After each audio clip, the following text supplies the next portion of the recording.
Garde le rythme, on remue son cul pas mal. Brigitte plus vite, Corinne s'émoue très bien. On n'a pas peur de se tordre les reins, voilà. Balance man, cadence man, trace la classe, c'est le Bob man.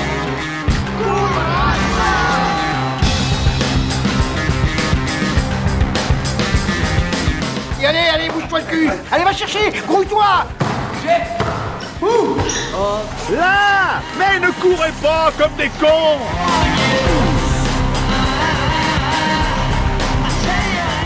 Allez, mets un rouge là-dessus! Et les gars, vous dormez là ou quoi? Le match il est pas fini, hein? Je crois qu'après avoir vu ça, on peut mourir tranquille. Enfin, le plus tard possible, mais on peut. Ah, c'est superbe! Quel pied! Ah, quel pied! Oh putain! Oh là là là là là là! Affirmatif, il va y avoir du sport, moi je vous le dis. Et bonjour à tous, bienvenue à toutes et tous dans la nouvelle émission de sport de Timbre FM sur le 106.6, l'émission Goal Volant. Une émission, comme son nom l'indique, empreinte de nostalgie. Alors j'explique ce que signifie le terme goal volant pour nous, les gens autour de cette table dans le studio. Goal volant, c'était une règle énoncée ou non avant un match de foot permettant au gardien de but de sortir de sa surface de réparation. Cette règle s'appliquait uniquement lors des matchs non officiels ayant lieu dans les squares, les cours de récréation, les jardins individuels. Je parle au passé car je ne sais pas si cette règle peut toujours être prononcée. Il y a 25 ans, c'était quasiment systématique. Donc ici, l'équipe de Goal Volant se réunit pour retrouver la sensation du sport d'avant, ou du sport que nous n'avons jamais connu, le sport politisé, le sport sociétal, le sport dont on peut parler, que l'on peut aimer et détester à la fois, le sport sportif, physique, avec ses beaux gestes, mais aussi ses beaux gestes. On a fait le choix de parler du sport, mais aussi, en tant que pratiquant et pour ma part croyant, on a peut-être besoin d'en parler. C'est parti pour Goal Volant, émission numéro 1, et voici la compo d'équipe. Qui c'est qui est là? Enfin, c'est le rendez-vous des glandules, là, ou quoi? Jolie brochette.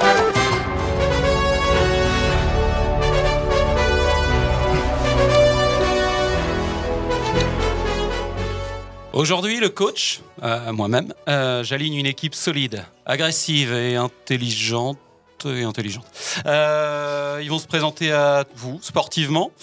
Pour commencer, mon numéro 20, parce que ça fait 20 piges que je le connais, mon numéro 20, c'est Alban.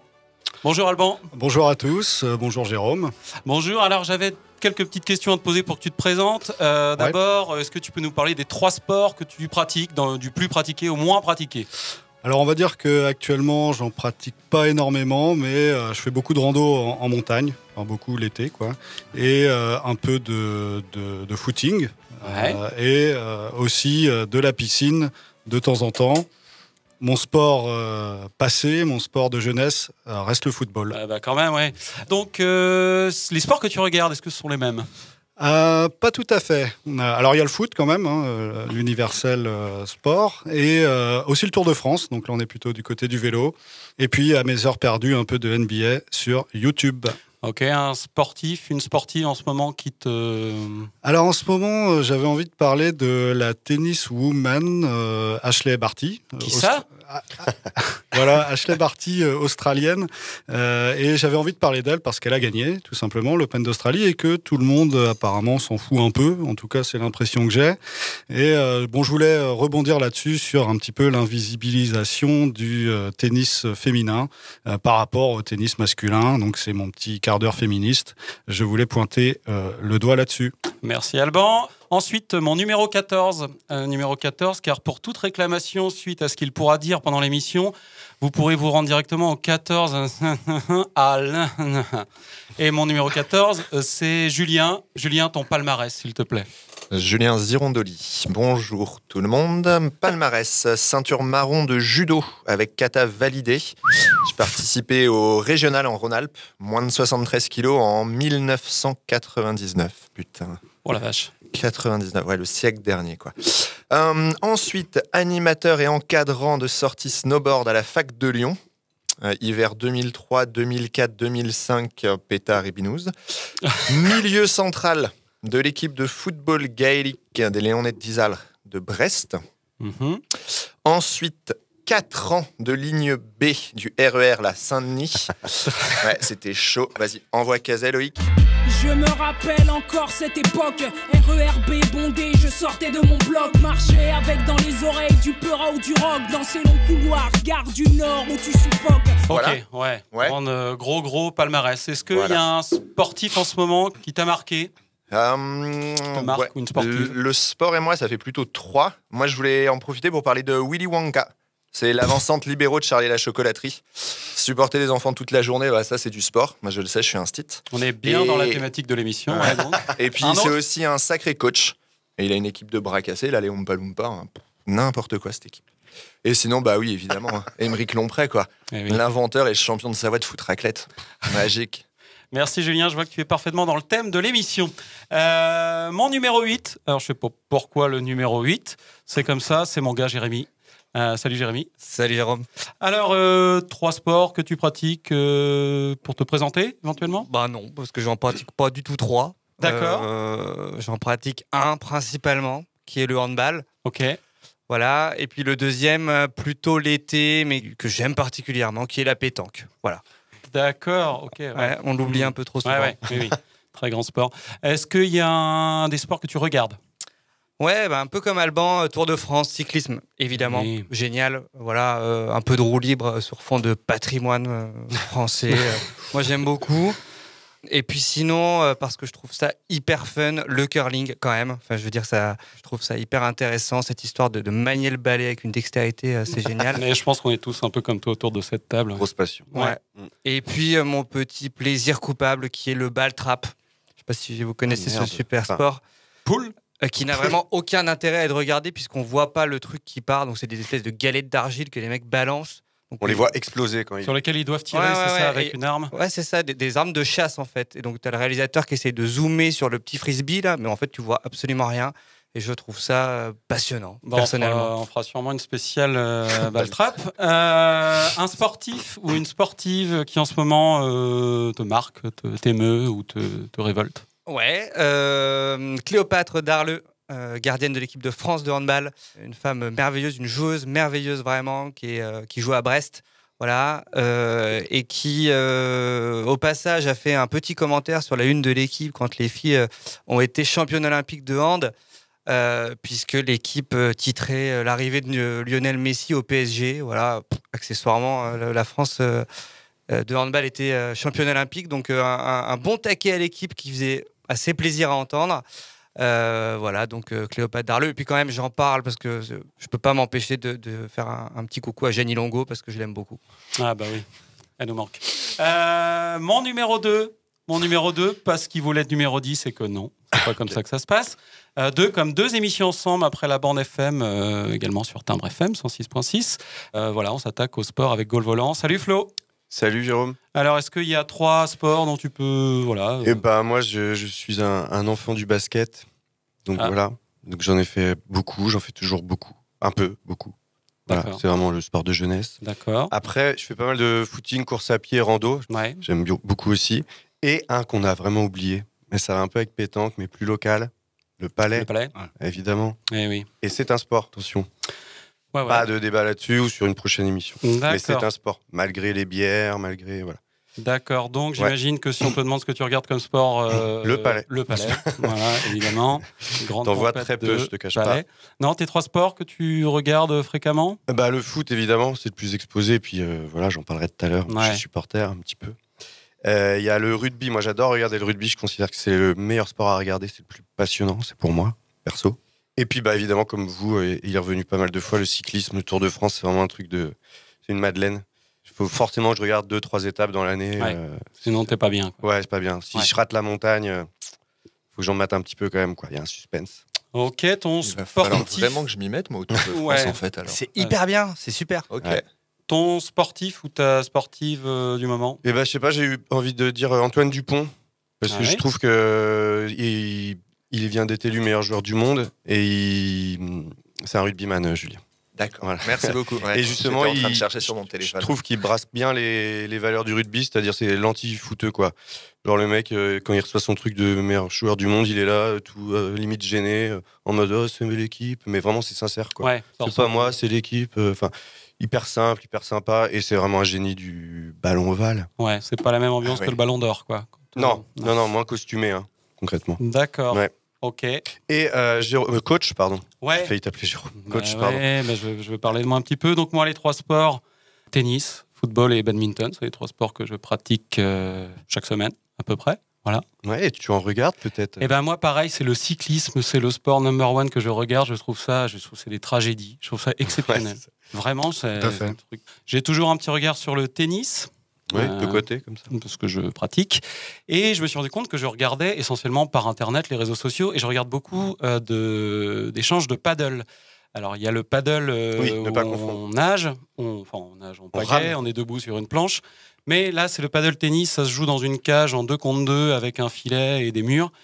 Je le pratique un peu et les échanges peuvent être très, très spectaculaires. Et en fait, je me rends compte que je regarde plus ça que le foot, qui était mon sport de... Oui, tu n'as même pas cité le foot. Non, je pense que ça ne fait pas partie des 3 sur lesquels... Ouais. Et as-tu un sportif du moment? Eh ben, j'ai un duo. Alors, il s'appelle Arnaud Merkel, ou je ne sais pas comment on dit son nom, et Lucas Clairbout, et je ne sais pas trop comment on dit son nom non plus. Ce sont 2 joueurs de badminton français, et j'ai vu l'info via la Fédération française de la loose, qui recense les échecs français sportifs. C'est bien, ça. Donc, les 2 participaient à un tournoi en Inde, en badminton, donc, se sont qualifiés tous les 2 pour la finale. Et il y en a un qui a été déclaré positif au Covid, et l'autre étant son compagnon de chambre, et cas contact et ne peut pas participer à la finale. Donc c'est un tournoi où il y avait 2 Français en finale, mais il n'y a pas de vainqueur. Et ça me paraissait intéressant d'en parler. Donc voici l'équipe. Voilà, on s'est tous un petit peu présentés. Vous apprécierez la diversité de cette équipe. Pas de femmes, que des mâles blancs cisgenres d'une trentaine d'années. Donc n'hésitez pas, si vous nous écoutez, si vous souhaitez venir parler de sport sur l'antenne de Timbre FM, à prendre contact avec nous. Je tiens également à préciser que nous n'avons pas pu avoir de chroniqueur de droite avec nous en plateau. Alors si vous êtes de droite, un petit peu réac, ça nous arrange. Tant que Daniel Riolo et Pierre Salviac ne répondront pas à nos appels, sachez qu'il y a une très belle place qui vous est réservée. Voilà, l'appel est lancé. Ça clash. Et on va donc pouvoir passer à la première mi-temps. Écoutons, regardons. C'est donc parti pour la première mi-temps avec 2 chroniques pendant cette première mi-temps. Moi, je vais vous parler de tennis dans l'art, ou plutôt dans la culture. Mais avant ça, on va écouter Jérémy, une jérémiade. Ouais. Tout de suite, la première jérémiade.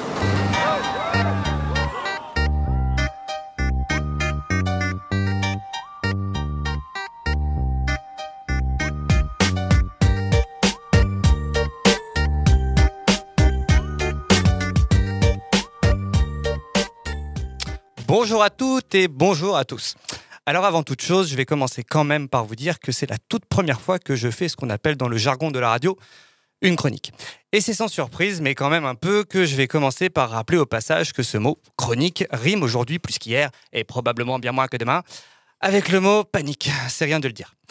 Hop, vous l'aurez remarqué, j'utilise une formule rhétorique d'insistance un peu alambiquée dans le seul et unique but de provoquer chez vous, et d'abord chez mes acolytes de micro, un brin de compréhension, un peu d'empathie, voire un zeste de pitié. Cela dit, bon, tout cela, c'est certes beaucoup de stress dans ma tête, mais quoi? Jérôme, Flo, Alban, Julien? Bah, c'est pas le sujet de l'émission. Voilà. Donc, pour oublier un peu cela, je vais simplement me dire que nous sommes aujourd'hui suivis finalement par 15 auditeurs et auditrices, allez 16 depuis que le petit Guirec nous suit sur les réseaux, allez 17 avec Loïc, le super technicien de Timbre FM, et puis que le risque est somme toute assez mesuré et qu'il se limite à ce qu'on m'envoie éventuellement des messages de haine, d'insultes, voire des menaces d'atteinte à mon intégrité physique. Rien de plus. Cela étant dit, encore une fois, on n'est pas vraiment là pour discuter de l'état de stress dans lequel je me trouve, mais on est plutôt ici pour justement trouver un moyen d'alléger son esprit par le renforcement du corps. Alors cette formule n'est pas de moi, elle n'a en réalité pas d'autre intérêt que de me permettre de vous dire de quoi on va parler aujourd'hui. C'est l'une des phrases choc d'une petite entreprise qui transforme depuis peu quelques années votre transpiration en monnaie sonnante et trébuchante. J'ai nommé Basic Fit. Allez, on accélère un peu, c'est dans le thème. On va donc aujourd'hui succinctement parler de cette presque nouvelle pratique. Un phénomène jadis surprenant et aujourd'hui bien banal qui se traduit le plus souvent par la réponse suivante à la question « Hey, tu fais quoi ce soir ?» et qui donne donc « Ah non, désolé, je vais à la salle. » Petit pas de côté, je vous invite à bien noter le ton objectif, factuel, non jugeant que je m'efforce d'utiliser, sans aucune pointe d'incompréhension, voire si l'on extrapole un peu, de jalousie. Bref, effectivement, vous l'aurez bien compris, vous pourriez le voir si vous étiez physiquement dans ce studio, je ne fais pas partie des gens qui vont à la salle de sport. Donc ça veut dire hyper concrètement que je suis en train de parler d'un truc que je ne connais absolument pas. Mais justement, finalement, c'est tout l'intérêt de ce genre de chronique. En fait, si l'on regarde bien, tout le monde fait un peu ça. Par exemple, allez, digressons un peu, mais on reste quand même dans le thème. Prenons au hasard Thibaut Pinot. Vous voyez, quand il a dit « gagner le Tour de France, c'est la plus belle des récompenses », le mec, il n'a pas vraiment gagné le Tour de France. Par contre, il a probablement une idée bien précise de ce que ça peut être d'arriver sur les champs avec le maillot jaune. Donc finalement, ce n'est pas vraiment important qu'il n'ait pas vraiment gagné le Tour de France, puisqu'il y a de grandes chances qu'il ait raison au final. Donc, conclusion, je peux tout à fait, et ce de manière hyper légitime, parler des mecs et des meufs qui vont à la salle de sport sans jamais n'y avoir mis un seul début de doigt de pied. Ça tombe sous sens, comme le disait ma grand-mère. Ça tombe sous sens, comme le disait grand-papa. Bref, reprenons. Vous allez me dire que si on est parti pour faire un catalogue des contradictions des personnes qui fréquentent les salles de sport pour des raisons largement justifiées, disons que l'intérêt est quand même un peu limité, faut le dire. Voilà. Je vous propose donc plutôt de remonter le temps ensemble dans l'univers fascinant des salles de sport comme une douce et tranquille balade dominicale, mais dans les méandres du sacro-saint tube catholique. Dépêchons, on a 2 minutes. On entame donc ce mini-flashback dans les années 50, décennie pendant laquelle les premières salles de sport voient le jour aux States. Alors oui, j'aurais pu commencer par aborder la question du culte du corps pendant l'Antiquité, mais on n'est pas trop en avance, alors je vous propose un atterrissage direct et sans parachute fin des années 50. En France, c'est plutôt entre 60 et 65 qu'apparaissent les premières salles de culture physique, c'est leur nom. On parle aussi d'instituts d'esthétique corporelle ou de centres de silhouette, comme dans cet extrait daté de 65. L'usine à beauté. Tout un monde de machines attend ici la femme d'aujourd'hui qui veut garder ou retrouver la silhouette idéale. Cette fameuse silhouette qui donne tant de soucis. La machine à galber les jambes, la machine à affermir la poitrine, la machine à affiner les mollets et les cuisses. Alors oui, 65, vous me direz. On notera le machisme exalté, la sexualisation de la femme dès qu'une occasion se présente. Malheureusement, pas étonnant, me direz-vous. La fin des années 60, c'est aussi évidemment Kenneth Cooper, médecin et lieutenant-colonel, qui démocratise une discipline nouvelle, l'aérobic, dans son ouvrage intitulé Aérobic. À la télévision, c'est l'avènement de programmes populaires et parmi les plus connus, le fameux Workout de Jane Fonda. On passe un cap et en France, une émission télévisuelle d'aérobic devenue culte voit le jour. 12 millions de téléspectateurs et téléspectatrices s'amassent pour fredonner l'air d'un générique qui reste en tête même 40 ans après. Bonjour, je suis Véronique. J'ai une passion dans la vie, c'est la gym. Et je vais tout faire pour vous la communiquer. Bonjour, je suis Davina. Je partage la même passion que Véronique, la gym. Mais pas n'importe quelle gym, la nôtre. Le fameux Tutu Yutu d'Alain Goraguer donne le rythme sur un fond de basse à contretemps et devient la signature de l'émission Gym Tonic. Le mot aérobic fait son entrée dans le Petit Robert et permet la mise en lumière d'une discipline plus globale, le fitness. Et c'est donc bien les médias notamment, et plus particulièrement la télévision, qui démocratisent ces disciplines. Véronique et Davina deviennent des icônes à une époque où, quelques années plus tôt, Françoise Giroud est nommée secrétaire d'État à la condition féminine sous Giscard. Allez hop, on arrête le retourneur de temps, on démarre en trombe comme dans le générique du Bus Magique et on enjambe notamment la folle montée en puissance des chaînes de salles de sport low cost dans les années 2000. Dommage, hein, Ouest France avait fait un super article, c'est pas une blague, qui titrait « Les salles de sport ont des fourmis dans les jambes ».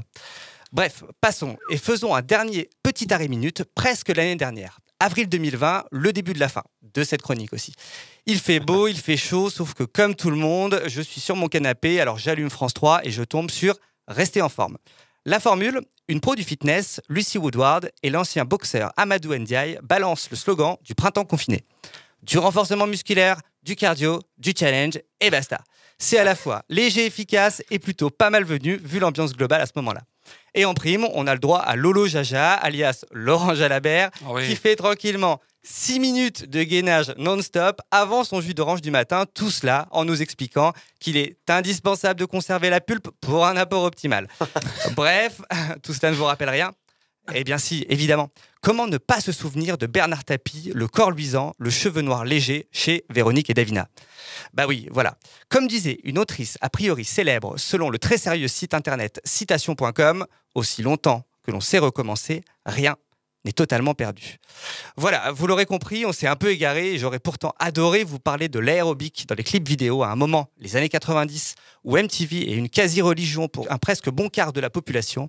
J'aurais aussi aimé vous parler entre autres des chaînes de CrossFit aux États-Unis, avec des épreuves de soulevé de pneus dignes des plus grandes heures d'Interville. Allez, une autre fois peut-être, parce que finalement, je crois qu'après cette émission, je serai tellement épuisé que quand Jérôme, alias Grand Manitou Coach de ce programme, me proposera par exemple d'aller boire une grande bière pour nous remettre de tous ses efforts, je lui dirai « Ah non, désolé, c'est chaud mec, ce soir je vais à la salle. » 62 kilos, poids plume dans la vie, mais c'est un costaud. Micro, balai, c'est pas la peine quand on a dans le cerveau. Lui, c'est 1m73, 62 kilos. 1m73, 62 kilos, une taille de guêpe, pas retenue pour les JO, musclé très peu, très preux. Cherche le moyen de représenter quelque chose de beau à vos yeux.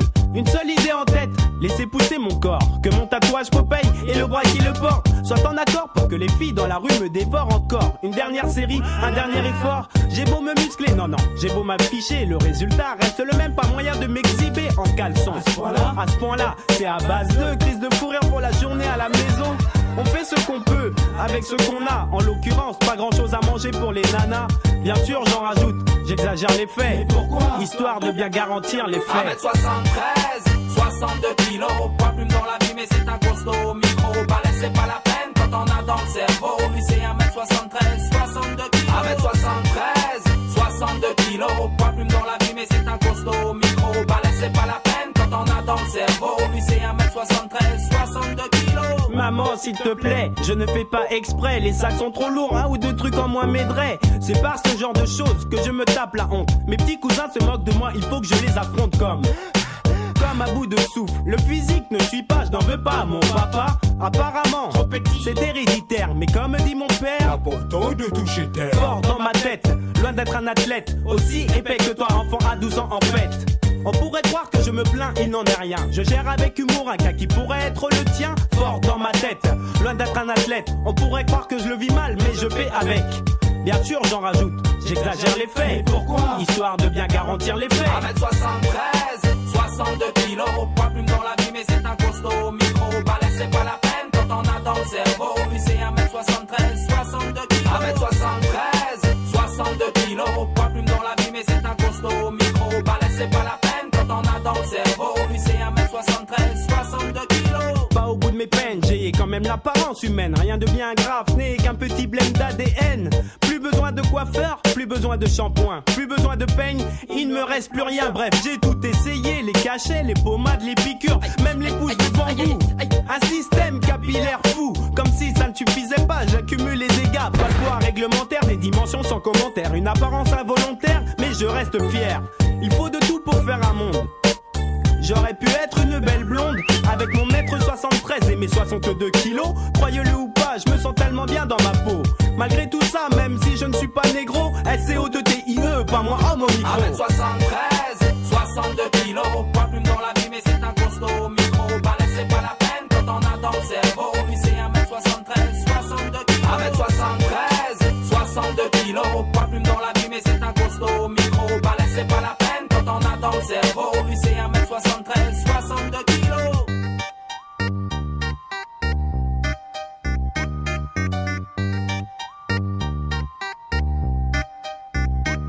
1m73, 62 kilos, poids plume dans la vie, mais c'est un costaud. Micro, balai, c'est pas la peine quand on a dans le cerveau. Lui, c'est 1m73, 62 kilos. 1m73, 62 kilos, poids plume dans la vie, mais c'est un costaud. Micro, balai, c'est pas la peine quand on a dans le cerveau. Lui, c'est 1m73, 62 kilos.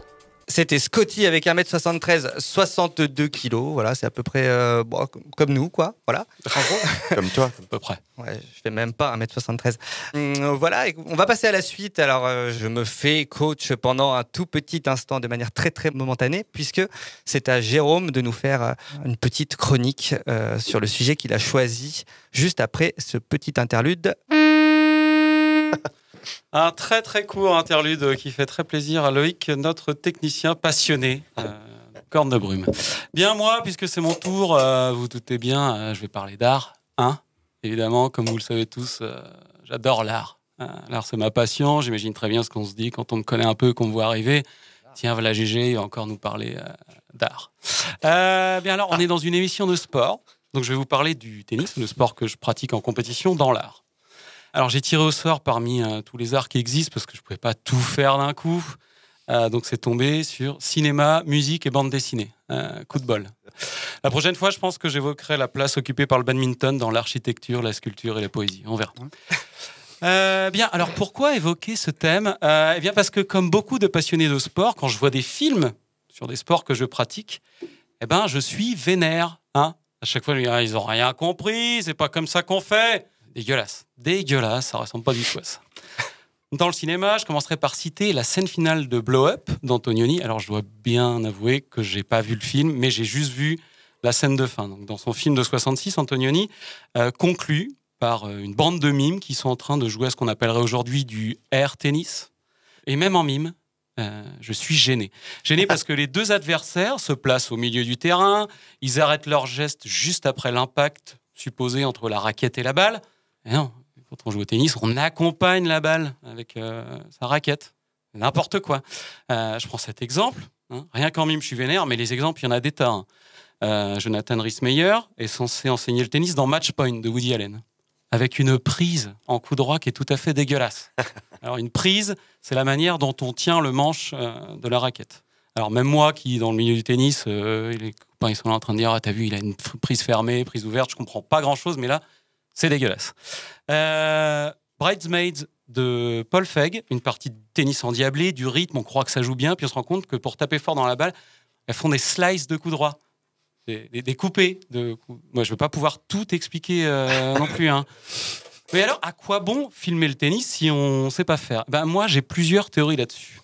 La première, c'est qu'il sert souvent de marqueur social. Il permet, parmi d'autres choses, de situer socialement les personnages de l'intrigue. Bien souvent, le businessman, celui qui fait des affaires, plus ou moins légales, sera représenté en train de jouer au golf. Le petit bourgeois, lui, ce sera plutôt le tennis. Je reprends Match Point. Jonathan Rhys-Meyer, son personnage en tout cas, utilise ses soi-disant aptitudes au tennis pour enseigner aux bourgeois londoniens et pour ainsi mieux intégrer leur milieu. D'ailleurs, dans plusieurs films de Woody Allen, on situe socialement les personnages parce que des fois, ils sont dans un clubhouse, parce qu'ils parlent de tennis.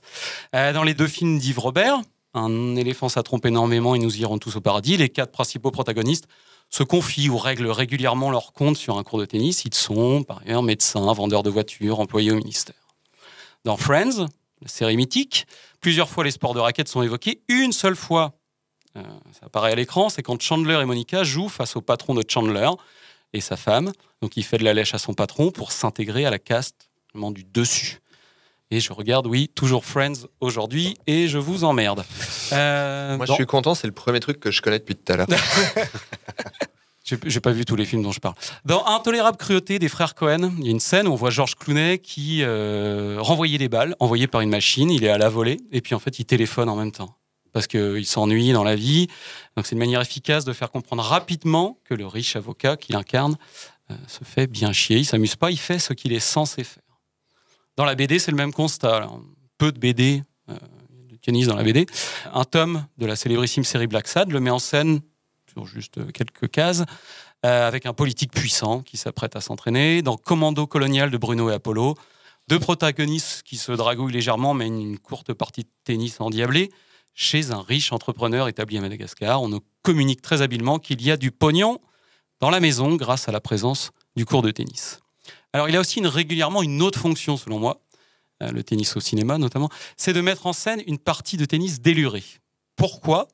Peut-être parce que le tennis, c'est un sport très rigide, qui donne encore plus envie que les autres de ne pas respecter les codes. Le tennis, c'est silence avant l'engagement, pas de mouvement dans le public derrière les joueurs, tenue blanche pour tout le monde à Wimbledon. Donc, plusieurs films font péter les codes. Il y a notamment Les vacances de Monsieur Hulot de Tati, Les sorcières d'Eastwick de George Miller avec Michelle Pfeiffer et Jack Nicholson notamment. En BD, on pourrait aussi signaler l'amusant Match de Grégory Panaccione. Dernièrement, petit virage avec des films réalistes qui s'intéressent au monde pro, qui mettent en scène des vrais joueurs ou des joueurs fictifs. Il y a Borg versus McEnroe de Janus Metz-Petersen, 5e set de Quentin Reynaud avec Alex Lutz, ou encore Battle of the Sexes de Jonathan Dayton et Valerie Faris, qui met en fait en scène le match qui a vraiment eu lieu entre un ancien numéro 1 mondial, Bobby Ring, et la joueuse Billie Jean King. Les 2 personnages sont interprétés respectivement par Steve Carell et Emma Stone. Bon, je me suis demandé, Je vous le rassure, je me le demande quand même depuis un petit moment déjà. Est-ce que le tennis est-il aussi bourgeois que semble dire le cinéma ? Et pas que le cinéma. Alors, il est vrai que les compétitions auxquelles moi je participe sont destinées plutôt aux classes moyennes, petites bourgeoises. Alors, on est sur une sociologie à l'œil nu, sociologie de comptoir. Finalement, ce qui est le contraire de la sociologie. Mais je vais quand même vous raconter une petite anecdote me concernant. Il y a des années maintenant, j'accompagnais ma copine de l'époque rejoindre ses parents, pharmaciens et dentistes, dans leur appartement loué à Cannes pour les vacances.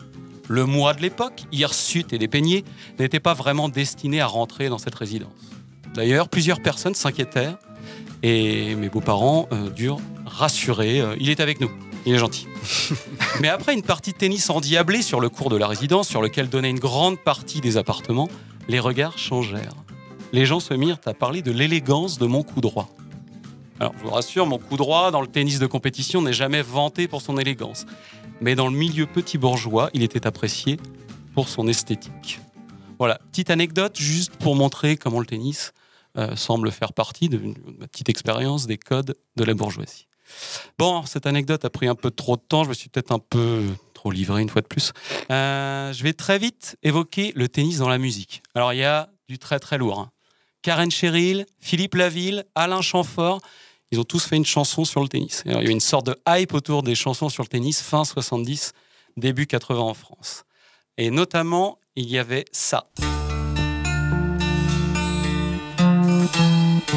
Au-delà de quel horizon vas-tu chercher sans le savoir jusqu'où s'étend cette prison où l'être humain vit son histoire.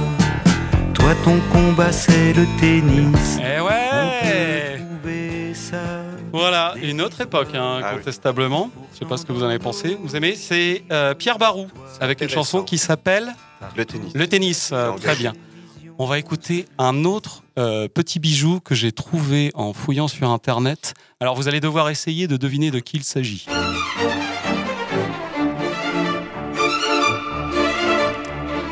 Il est au service, je suis au supplice, sur ce grand cours de tennis. L'arbitre tout là-haut note le scénario, vivement qu'on en finisse. Le voilà qui frappe. On va arrêter là, je crois. La voix est particulièrement agaçante. Alors, c'était marqué sur le pilote de l'émission, donc vous savez tous que c'était Michel Legrand.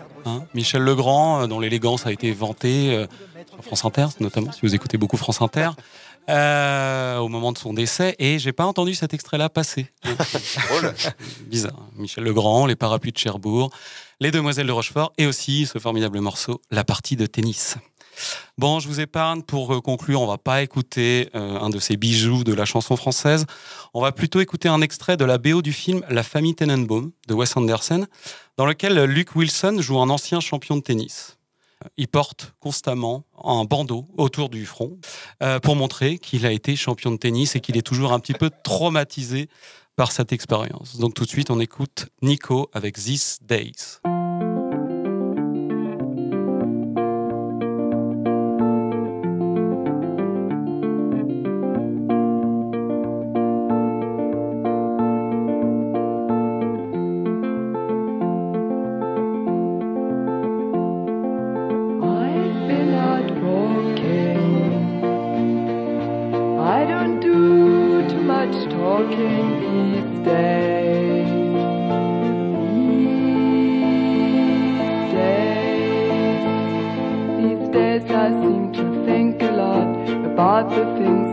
Forgot to do,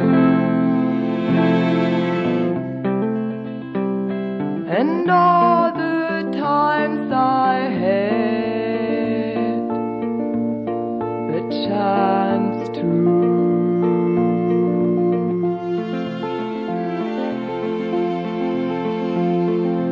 I stopped my rambling. I don't do too much gambling these days.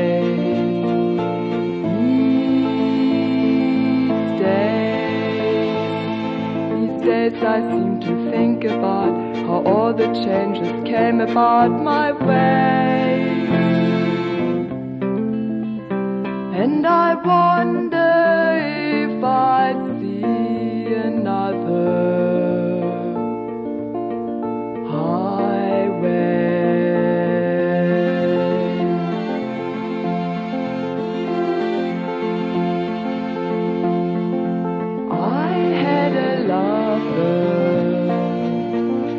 I don't think I risk another these days. These days.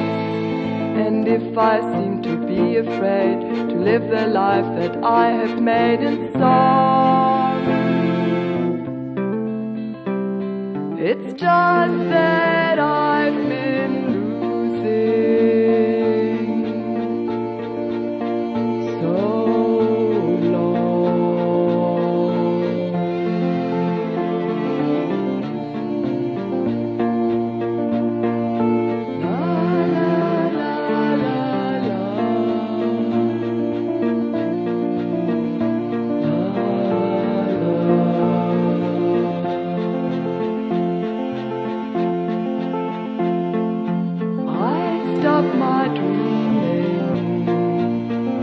I won't do too much scheming these days.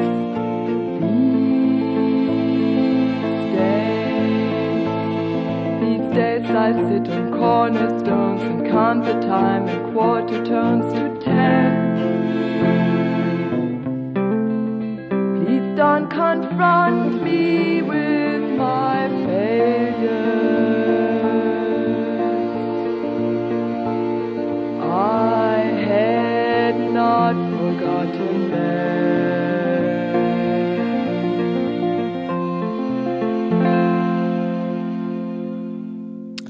C'était These Days de Nico. Vous êtes toujours dans l'émission Gol Volant sur Timbre FM 106.6. Bon, on va faire une petite pause. On va se faire une petite mi-temps.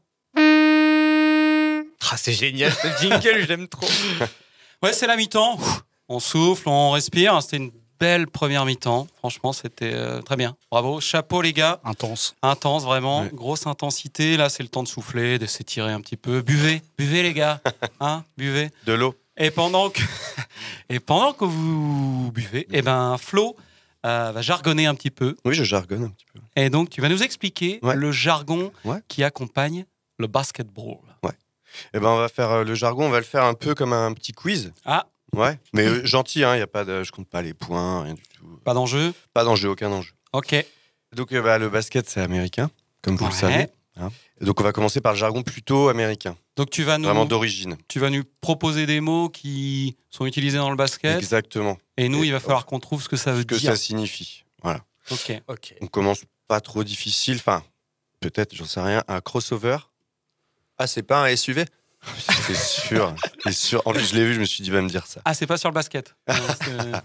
Crossover, c'est un on croise. C'est un changement de direction dans la trajectoire qui déséquilibre l'adversaire. C'est l'équivalent du dribble au foot. Voilà, c'est exactement ça. C'est réussir à dépasser un adversaire par le biais d'un petit tac-tac. On voit que le basketteur et le handballeur se rapprochent. C'est pas faux, ça. Il y a du dribble.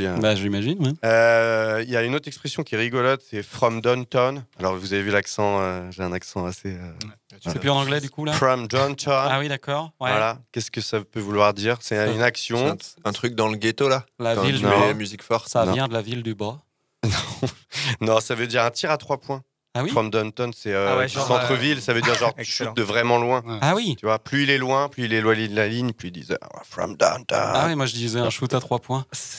Merci. C'est vraiment des expressions de ricain, quoi. Ouais, c'est vraiment ricain. C'est très imagé. Dans la même idée un peu, c'est coast to coast. Genre du ça existe au foot aussi. Pensez Maradona au foot. Ah, c'est quand tu mets la main. Non. Bah non, c'est le même match. Ah bah quand tu mets le pied. Il a fait une main en basket. C'est pas quand tu pars de ton demi-terrain. Voilà, tu pars de ta défense pour aller marquer de l'autre côté. Donc au foot, c'est vraiment très rare, mais au basket, ça arrive assez souvent. Ouais. Le mec prend un rebond et hop, il rentre, il remonte tout le terrain, donc de la côte du bas à la côte du haut. Quoi. D'accord. L'équipe d'en face n'a pas le temps de se mettre en place, donc il peut... Exactement. Une sorte de contre-attaque, mais tout seul. J'ai déjà vu 2 matchs de basket dans ma vie. Hein. Ouais. On fire. Ça, c'est utilisé pas qu'au basket. Le mec, il est chaud. Le mec, il est vachement fort. Mais plus précisément, c'est Flo le samedi soir. Au basket, plus précisément, au basket, ça veut vraiment dire tu rentres tout. En français, des fois, on dit la main chaude. Flo aussi, le samedi soir, il rentre tout. Oh la vache. Ok. Vous êtes bien sur RMC. Non, mais la main chaude, mais en français, c'est vraiment hyper nul, quoi. Oui, mais on dit ça, voilà, laisse-nous tranquille. Alors, celle-là, elle est connue, même des gens qui font pas du basket, un airball. Oui, le ballon passe à côté. Voilà, le ballon ne touche rien. Ah oui, c'est un tir où le ballon mais ne avec touche un rien. ballon, quoi. Voilà. Et j'ai lu sur internet que en français, on pouvait dire, moi je l'avais jamais entendu, mais un sous-marin, c'est assez drôle aussi. Ah oui. Hein? Voilà. Oh, Julia, je vois pas le rapport, je peux pas faire de blague là du coup. Et en dernier en anglais, buzzer beater. C'est le tir à la fin du match. Exactement. C'est quand tu tires, le buzzer n'a pas encore retenti. Parce qu'il faut que ça quitte tes mains sans que le buzzer n'ait retenti. Le buzzer retentit pendant que le ballon est en l'air et flac, il rentre. Et c'est encore mieux quand genre il y a égalité, voire tu as un point en dessous. Il peut finir sa trajectoire alors que le buzzer a déjà retenti. Exactement. Et en NBA, le panier devient rouge. La salle explose et c'est. Tu peux faire un buzzer beeper from downtown aussi alors. Exactement. Yes. Ouais, ça fait des combos. Voilà. Et puis pour finir, un petit peu plus croustillant, un peu plus français. Voilà, les petites expressions qu'on peut trouver sur les petits terrains quand t'as un mettre la main au panier carreau, tu vois, même s'il n'y a pas de club de basket, je pense, mais un guerre Hermel, tu vois. Ah oui. Donc il y a dans la peinture. C'est sous le panier, ça, non? Ah putain, il sait tout, merde. Non, c'est exactement ça, c'est sous le panier parce que traditionnellement aux États-Unis, les raquettes, on appelle ça la raquette sous le panier, est peinte aux couleurs de l'équipe et tout ça. J'ai dû me déconcentrer à cause de la blague de Julien. Ouais. Alors, est-ce que je peux avoir la question et la réponse? J'ai pas compris. Alors, dans la peinture, quand on dit une action s'est passée dans la peinture ou quelque chose comme ça, okay. Voilà, je réexplique. Hein. Ouais. Et du coup, c'est parce que la raquette, c'est la zone qui est en dessous le panier. Ouais. Et ben, en général, aux États-Unis, voire même en France, elle est peinte d'une couleur différente que le reste mais du terrain. Du coup, pendant un Cholet-Villeurbanne, tu peux avoir une main chaude dans la peinture. Ok, vous êtes sur des combos, d'accord. Ok. Merci. Tu fais croix, triangle. Ouais. Une claquette, ça c'est assez facile. Batou en a fait une au JO. La petite claquette, merci Julien, personne ne voit, c'est de la radio.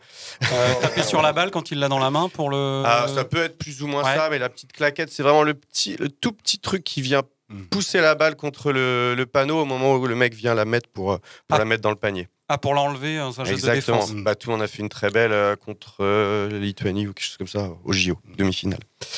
Alors, le poignet cassé. Est-ce que vous avez déjà entendu parler de ça? Une blessure? Non. On y est, c'est exactement ça.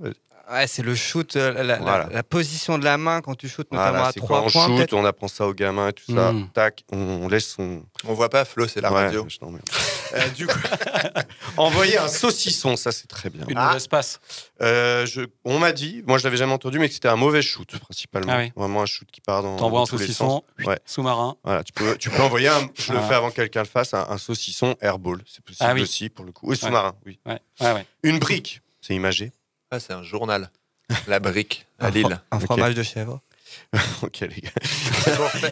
Le but est de ne pas répondre. Construire un mur, c'est un et gros comme ça, les shoot gens ils peuvent pas tout marquer. droit, c'est hyper imagé. Hein. C'est un gros, ça, on l'utilise souvent. Un gros shoot bien bourrin, tout droit, pas en cloche, dans la planche. Quoi. Bam! Tu as le truc, le ballon repart de l'autre côté. Quoi. Ça, c'est une bonne brique. Souvent, les mecs sont pas très bons. Ceux qui font ça. Quel est l'intérêt de faire ça? Ah bah, il y a des gars qui font ça. C'est ta première année de basket, t'as 25 ans, il y en a. Ah oui, c'est pas tu vois, tu sais pas tirer en cloche, tu t'envoies une grosse brique dans le panier. Une bâche, c'est pas mal utilisé aussi au basket. C'est un contre sur un shoot. Ah oui. On dit, putain, il s'est fait bâcher là. Ouais. Grosse bâche. Quand Batum, il a fait ça, quoi. Alors lui, c'était plus une claquette. C'est plus un une peu claquette. différent. La bâche, c'est vraiment Rudy Gobert en mode le ballon, bam, il lui remet le ballon sur la gueule. Rudy Volaire. Mais rien en sport, heureusement que je suis là quoi, pour remettre un peu de niveau. Un croqueur, j'ai presque fini. Un croqueur. Mais ça, on peut l'utiliser dans tous les sports. Quelqu'un qui fait des sous-marins tout le temps, quoi. Non. Oui, quelque part, si. Joli. Non, mais un croqueur, c'est ça, c'est le mec, c'est le perso dans la cour de récré. On revient sur goal volant. Voilà, c'est vraiment le mec, il a tout fait. Mais en général, quand c'est dit, c'est plutôt négatif. C'est-à-dire, genre, il a tout fait, mais on a perdu le match, quoi. Ah oui. Ouais. Voilà. Et puis, on finit par un petit écran 16/9. Ça, c'est une il l'a bloqué. télé. Il l'a bloqué en très grand. Alors, au basket, on peut faire des écrans. Ah oui. Et voilà. Et un écran 16/9, c'est quand c'est fait par un mec assez balèze. Tu t'es pris un gros écran d'un mec qui a les épaules bien larges et t'as vraiment pas pu passer. Voilà. Ok, merci Flo. On a beaucoup appris. Vraiment. C'est top. Moi, je pense quand même qu'on peut dire, alors même s'il n'y avait pas de vainqueur et de perdant, je pense qu'on peut quand même dire qu'Alban a gagné. Alban, c'était très sérieux. J'ai l'impression aussi. Et je pense qu'on peut dire que Julien a perdu. Oui. Il y avait Pourquoi ? Parce que c'était pas en lien avec le basket la plupart du temps ce que tu disais. Ouais. Allez, reste avec nous quand même. Merci, Julien. Ça va bien se passer. Bon, est-ce que vous êtes chaud ? Allez. Oui. Ouais, c'est bon, tout le monde est bien, tout le monde est partant. On part pour la deuxième mi-temps. Écoutons, regardons. Pour cette deuxième mi-temps, deux chroniqueurs. Flo, tout à l'heure, va nous parler d'une vilaine manie qu'il a, qui consiste à être supporter. Exactement. Donc il va nous en parler, puis après on en débattra un petit peu, voir un peu quels sont nos ressentis, nos avis là-dessus. Mais tout de suite, on va écouter la chronique d'Alban.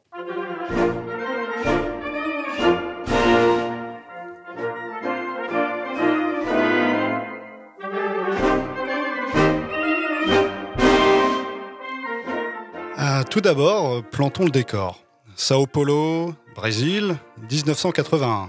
Depuis plus de 25 ans, le Brésil, cette immense terre d'Amérique du Sud, vit sous la tutelle d'une dictature militaire qui a pris le pouvoir en 1964 à la faveur d'un coup d'État. Comme souvent.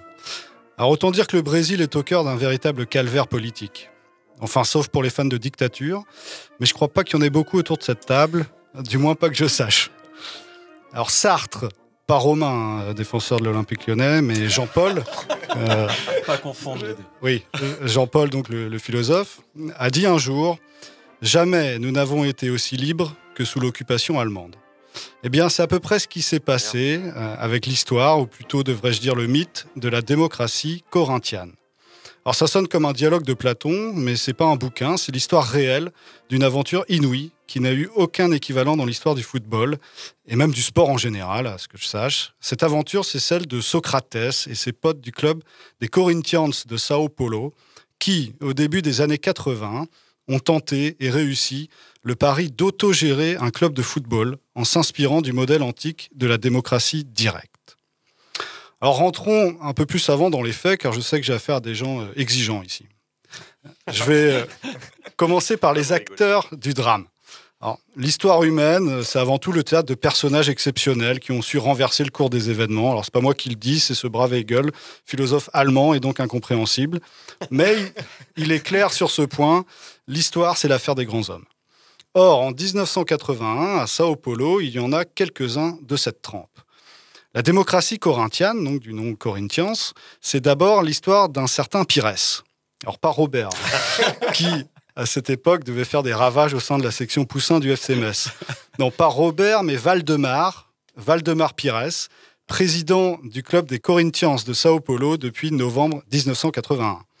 Donc ce bon Valdemar prend, à peine arrivé au pouvoir dans son club, une décision historique et téméraire, celle de nommer au poste de directeur sportif un sociologue. Oui, vous m'avez bien entendu, un sociologue de 35 ans, qui plus est, répondant au doux nom d'Adilson Monteiro Alves. Donc imaginez un Frédéric Lordon à la tête du projet sportif du PSG, et vous aurez une idée du caractère subversif de cette nomination d'Alves à la tête des Corinthians. Alves n'est pas seulement sociologue, c'est également un dissident. Le gars a fait de la tôle durant sa jeunesse pour avoir gueulé un peu trop haut et trop fort contre la dictature.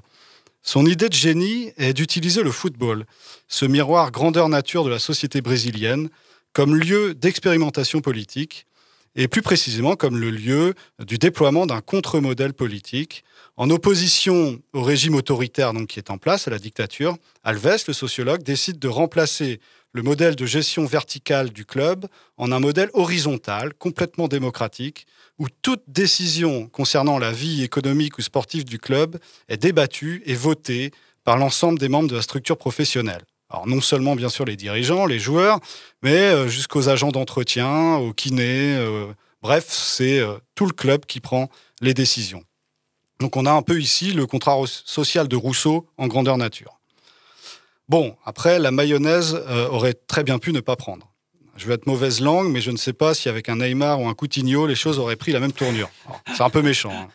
Il a fallu une véritable rencontre, comme l'histoire en fait peu. Donc celle de ce sociologue, Alves, avec un groupe exceptionnel de joueurs, donc les joueurs du Corinthians de l'époque, un groupe de joueurs assoiffés de liberté, et dont le leader n'était autre que le grand frère de Rai, hein, le bien nommé Socrates Brasileiro.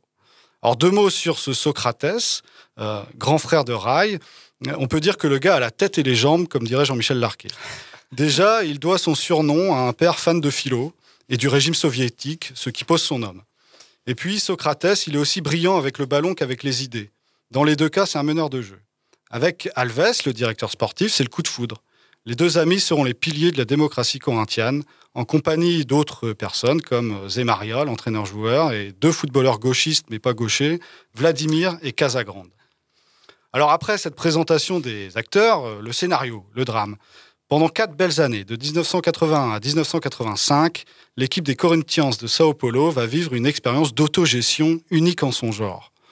Comme prévu par le sociologue Alves, tout le personnel du club se réunit régulièrement et décide ensemble de ce qu'il faut faire. Alors qu'est-ce que ça a donné ? La première mesure concerne la base, c'est-à-dire la thune. L'intégralité des recettes et du sponsoring est redistribuée de façon équitable à l'ensemble du personnel. Alors il faut savoir qu'à cette époque au Brésil, les footeux sont des prolos. Ils sont en majorité en dessous de la moyenne salariale du pays, qui est déjà pas grandiose. Donc là, Karl Marx aurait dit que le capital revient un peu plus dans les mains du travail. La seconde mesure, après donc cette première loi concernant l'argent, la seconde mesure votée par tout le club réuni en assemblée, c'est l'élection de l'entraîneur. Alors l'idée est de ne pas se retrouver avec un Claude Puel, un gueulard autoritaire sur le banc. Et du coup, le plan anti-casse-couille réussit avec l'installation d'un entraîneur-joueur qui fait l'unanimité, un certain Zemaria. Mais parmi toutes les mesures novatrices générées par le processus démocratique des Corinthians, la plus symbolique est peut-être celle qui a permis la suppression des mises au vert au profit d'une responsabilisation des joueurs. Les fameuses concentração, excusez l'accent portugais, ces journées de confinement d'avant-match sont annulées. Le message est clair, laissez-nous picoler, festoyer tranquille avant les matchs et ça se passera bien. Ce qui est le cas. Car la démocratie corinthienne, c'est aussi l'histoire d'une réussite sportive. D'après les commentateurs, et notamment l'écrivain uruguayen Galenao, sorte de Thierry Roland à la sauce Victor Hugo, le jeu de Socrates et ses potes est le plus chatoyant du pays. Les résultats suivent. Mal en point au départ de l'aventure, l'équipe remporte 2 ans plus tard, en 1983, la finale du championnat pauliste qui rassemble les équipes de Sao Paulo. Et alors à ce moment-là, les joueurs entrent sur le terrain avec une banderole sur laquelle seront inscrits ces mots mythiques « Gagner ou perdre, mais toujours en démocratie ». Ça sonne mieux que les slogans ultra consensuels que l'on a actuellement, du type « Football against racism » ou « La violence c'est pas bien », etc. C'est un peu plus précis, on va dire. Alors, comme toute belle histoire, celle-ci, elle a une fin. À la fin de l'année 1984, Socrates, la star de l'équipe, est pisté par le club italien de la Fiorentina, qui propose des millions de dollars pour le récupérer. Alors encore une fois, la politique va s'inviter, car Socrates ne sépare jamais politique et football. Alors en cette fin d'année 84, la démocratisation du pays au Brésil est en marche. Un référendum est proposé au peuple, qui est invité à choisir entre 2 types de suffrage universel direct ou indirect. Alors Socrates pose un ultimatum au peuple. Il dit si vous votez pour le suffrage universel direct, eh bien je reste au Brésil. Et si vous ne votez pas pour le suffrage universel direct, mais pour le suffrage universel indirect, je pars à la Fiorentina. Et donc c'est le suffrage universel indirect qui l'emporte, et donc Socrates s'en va pour l'Italie.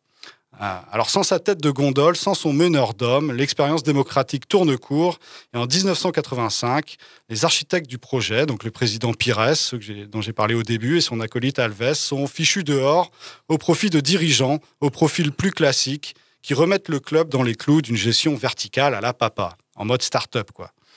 Voilà, donc je vous ai raconté la belle histoire des Corinthians. Alors en fin de compte, pour conclure, que penser de tout ça ? À mon sens, on peut voir les choses de 2 manières. Alors contradictoire, bien sûr, vieille habitude de prof de philo. C'est le verre à moitié plein et le verre à moitié vide, la célèbre théorie que l'on connaît. Alors première lecture. On peut se dire que le grand méchant capitalisme l'a emporté et a broyé le mouvement d'autogestion qui s'était mis en place. C'est quand même les dollars made in Serie A de la Fiorentina qui ont eu raison de la motivation de Socrates de continuer l'aventure. Et puis, le fait que le départ de ce dernier signe la fin de l'aventure montre aussi la fragilité quand même de l'expérience qui tenait beaucoup sur les larges épaules médiatiques du génie Socrates. Cependant, on ne peut pas nier le fort impact que cette expérience a eu sur le devenir politique du Brésil. La démocratie corinthienne a accompagné le mouvement de démocratisation du pays, donc mouvement lancé à la fin des années 70 et qui se concrétise en 1985 avec le retour de la démocratie. Alors on peut même penser que les Corinthians de Sao Paulo ont joué un rôle majeur dans ce retour de la démocratie. Alors de manière directe d'abord par les diverses actions médiatiques qu'ont entreprises les joueurs et qui ont d'ailleurs accompagné ces joueurs l'essor du futur président socialiste Lula. Mais l'expérience des Corinthians a avant tout prouvé au peuple brésilien, à l'opinion publique du pays, toute l'efficacité du modèle démocratique, tant par les bons résultats sportifs qu'ils avaient que par le dynamisme et la joie de vivre qui les portaient. Et au vu de l'importance qu'a le football dans la vie sociale brésilienne, c'est un point décisif. Alors pour finir, je vais laisser la parole à Socrates dans une interview célèbre, parce que je ne vois pas comment mieux dire les choses que lui. A posição é boa, pode virar, deixou pro pé direito, doutor, atenção, bateu, tocou. Le plus important, c'était le fait de parler de politique avec le langage du football dans un pays ignorant et mal éduqué. Le langage du foot est universel dans ce pays. Il nous unit. À partir du moment où tu montres quelque chose qui peut être assimilé par des gens de différents niveaux socio-éducatifs, ça devient un vecteur d'éducation fantastique. Je crois que c'était l'aspect principal du mouvement. Ça a permis une meilleure compréhension de la notion d'action politique, tout en provoquant le changement que le pays exigeait.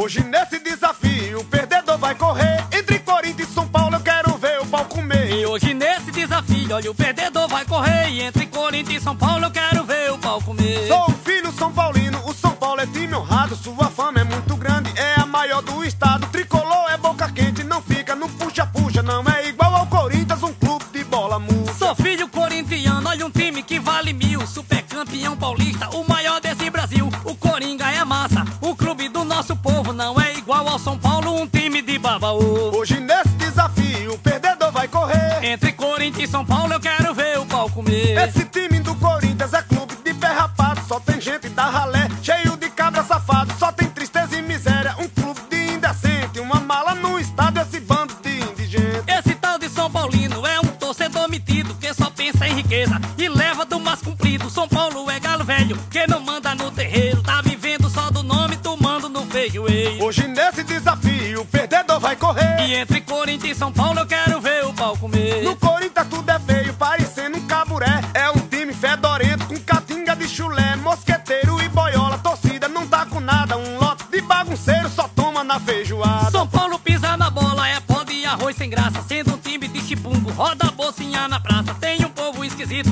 de cornélio e sapatão. Tá cheinho de traveque, lotado de cafetão. Hoje nesse desafio, o perdedor vai correr. E entre Corinthians e São Paulo eu quero ver o pau comer. São Paulo é diplomacia na arte de jogar bola. Corinthians é de maloqueiro, povo ruim da cachola. É subdesenvolvido, preto e branco desbotado. Um timinho meia boca de pinguço e viciado. Corinthians é time macho, trabalhador competente. Donzelo lá não encosta, pois a boca é muito quente. Na arte do futebol, Coringão é soberano. Não tem homem no São Paulo e chama um corintiano. Hoje nesse desafio, o perdedor vai correr. E entre Corinthians e São Paulo eu quero ver o pau comer. O São Paulo é conhecido por nosso Brasil inteiro. E quem conhece Corinthians é boçal e cachaceiro. São Paulo trabalha a bola com maestria e plano. Depois encaça pra ela no fundo corintiano. O São Paulo só tem nome, quem representa o estado. O seu futebol faliu, já faz tempo tá lascado. Esse time de mofino, mascarado e viril. Mas respeito com Corinthians, o maior desse Brasil. Hoje nesse desafio, o perdedor vai correr. Entre Corinthians e São Paulo eu quero ver o pau comer. E hoje nesse desafio, o perdedor vai correr. E entre Corinthians e São Paulo eu quero ver o pau comer. Hoje nesse desafio, o perdedor vai correr. E entre Corinthians e São Paulo eu quero ver o pau comer. Hoje nesse desafio, o perdedor vai correr. E entre Corinthians e São Paulo eu quero ver o pau comer. Hoje nesse desafio, o perdedor vai correr. Entre Corinthians e São Paulo eu quero ver o pau comer. E hoje nesse desafio. Alors là, c'était Caju et Castagna, donc deux chanteurs brésiliens qui chantaient donc une chanson en l'honneur des Corinthians,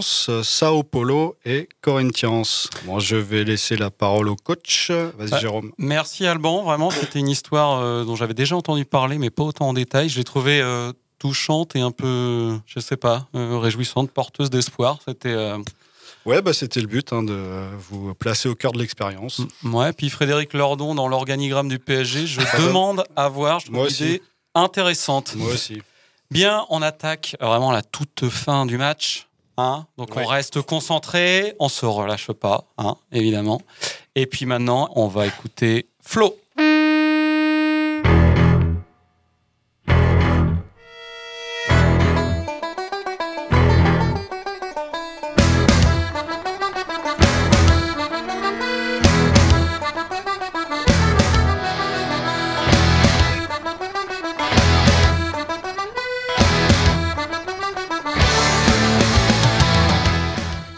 Oui, je suis supporter.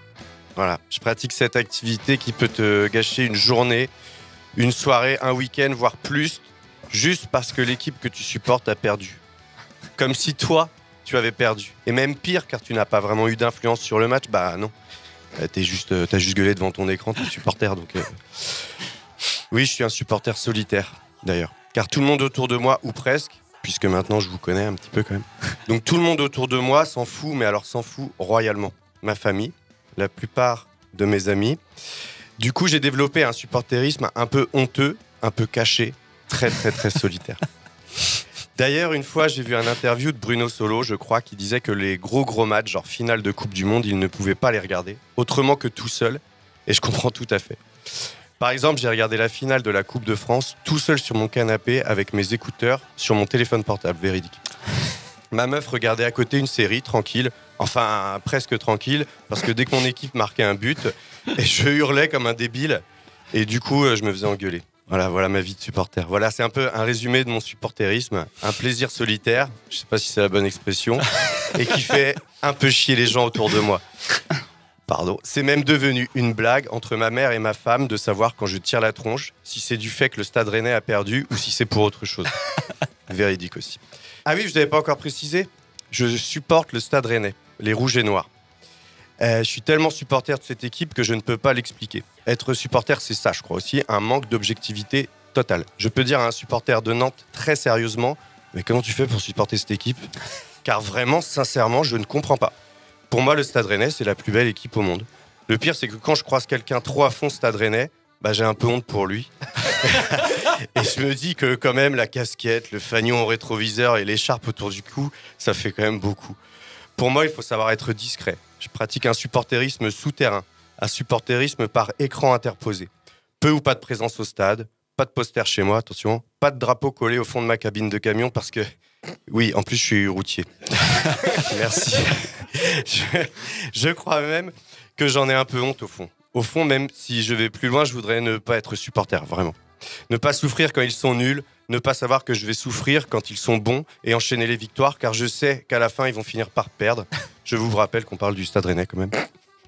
C'est horrible, je voudrais qu'ils gagnent tout le temps, genre 6-0 à chaque fois. À chaque fois, je comprends jamais quand ils perdent. Et quand ils perdent, c'est comme si je perdais moi-même, comme si on me disait au visage droit dans les yeux, mais t'es nul à chier, mon gars. J'aurai l'occasion ici de reparler d'être supporter, car il y a beaucoup de choses à dire, et c'est un sujet passionnant, car sans supporterisme, pas de passion, pas de consommation, pas de sport professionnel comme on le connaît à notre époque. Enfin bref, c'est immense. Mais au fait, les gars et vous êtes supporter ? Ah, c'est compliqué. Je crois qu'un peu. J'aimerais ne pas l'être, mais je crois que je le suis. Ouais, pareil, je crois que je le suis malgré moi, du fait de Racine, quoi, Racine locale. Ouais, vous parlez pas de Guingamp, là, quand même. Les vrais Rouges et Noirs, ouais. T'as parlé de Rouges et Noirs, c'est l'en avant de Guingamp. Alors, pourquoi j'ai fait cette chronique devant eux ? Ok, et toi, Jérémy ?